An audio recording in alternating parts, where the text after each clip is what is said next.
Wala naman ligawan na. Tinanong niya ako, ganito lang ako, mag-gamer ako, ang magiging problema mo sa akin, yung ugali ko, ganyan.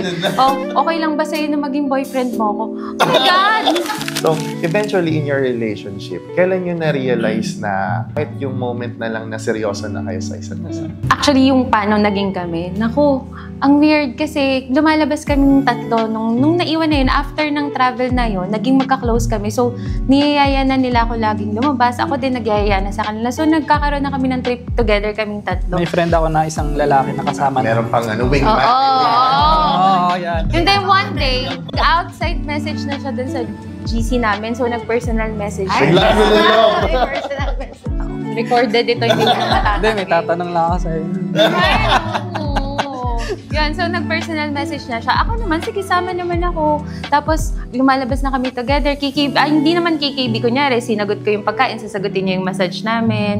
Ganyan. So, mga ganun na. Tapos, one day, wala naman ligawan na. Tinanong niya ako, ganito lang ako, mag-gamer ako, ang magiging problema mo sa akin, yung ugali ko, ganyan.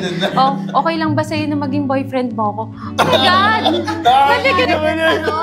Nabigla talaga ako kasi walang ligawan stage.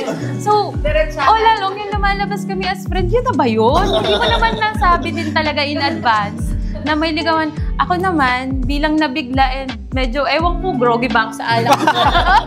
I said yes. Wow! Kinigilig ako.